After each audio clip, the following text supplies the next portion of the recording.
Жалпы дамыту жаттығуын бастайық. Қол белде, аяқ ет деңгейінде басымызды оң жаққа төрт, сол жаққа төрт айландырамыз. Жаттығуды бастаймыз. 1, 2, 3, 4, керісінше 1, 2, 3, 4, керісінше 1, 2, 3, 4, керісінше 1, 2, 3, 4. Келесі жаттығу. Қолымызды иыққа қоямыз. Алдыға 4, артқа 4. Асаймыз. 1, 2, 3, 4. Артқа 1, 2, 3, 4. 1, 2, 3, 4. Керісінше 1, 2, 3, 4. Сол қол жаттығу аяқталды. Сол қол белде, оң қол жоғары көтереміз. Оң қолмен иілеміз. Сол 1, 2, ауыстырамыз. 3, 4. 1, 2, 3, 4. 1, 2, 3, 4. Жаттығу аяқталды. Аяқ ет деңгейінде, қол белде, бел айландыру жаттығуы. Оң жаққа төрт, сол жаққа төрт. Жаттығуды бастаймыз. 1, 2, 3, 4. Керісінше 1, 2, 3, 4, 5. Керісінше 1, 2, 3, 4. Так, жаттығу аяқталды. Келесі жаттығу. Аяқты алшақ қоямыз. Оң жақ аяққа толқынмен отырамыз. 1, 2, тұрамыз.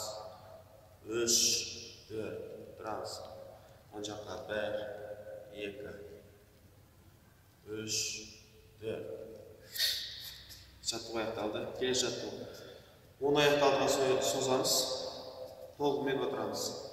1, 2, секіріп ауысамыз. 3, 4.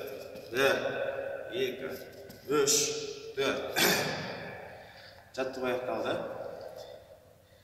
Так, ұлдарға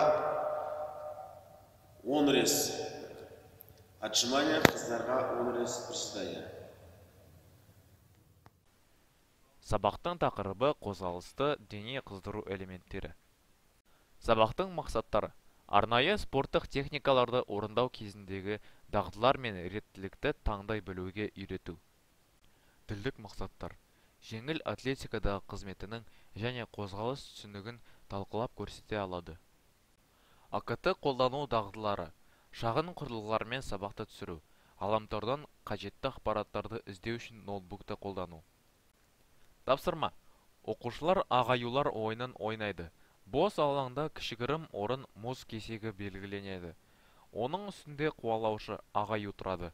Қалған қонжықтар алаң ішінде шашырап орналасады. Аю: аулауға шығамын дейді де, қонжықтарды ұстауға жүгіре жөнеледі. Басында бір қонжықты, одан кейін келесісін ұстап мұз кесегіне тұрғызып қояды. Бұдан кейін ұсталып қалған екі қонжық қол ұстасып қалған ойыншыларды ұстай бастайды. Аю мұз кесегіне қарай қайтады. Екі қонжық біреуді ұстап алғаннан кейін бос қолдарын ұсталған ойыншы құрсауда қалып қоятындай біріктіріп, аю көмектес деп айғайлайды. Аю жүгіріп келіп ұсталған ойыншыны мұз кесегіне апарады. Ұсталған келесі екі ойыншы да осылай ұстасып қалған қонжықтарды аулай бастайды. Ойын барлығы қонжықтар ұсталғанша жалғаса береді. Соңғы ұсталған ойыншы ағаю болады. Соңғы ұсталған ойыншы жеңіске жетеді. Қонжыққа аю келіп алып кетпегенше қоршап тұрған жұптың қол астынан өтіп кетуге болмайды. Қонжықтарды аулау кезінде олардың киімдерін ұстауға, ал қонжықтарға алаң шегінен шығуға болмайды.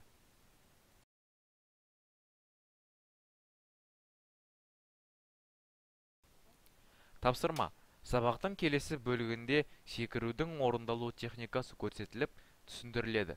Осыдан кейін білім алушылар топтарға бөлініп, аттап басу әдісі арқылы кіші топтарда биіктікке секіруді үйренеді. Аттап басу әдісі арқылы 5-7 адым жасап, 50-70 см биіктікке орналасқан белгі таяқшасынан секіреді.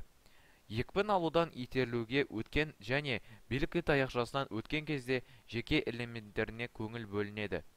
Үйренген әдіс бойынша оқушылар тапсырманы 5-7 рет қайталайды. Тапсырманы аяқталғаннан кейін кіші топтарда өткізілген жұмыс бойынша рефлексия жүргізіледі. Сабақ соңында білім алушылар демді қалыпқа келтіру жаттығуларын орындап, рефлексия жүргізеді.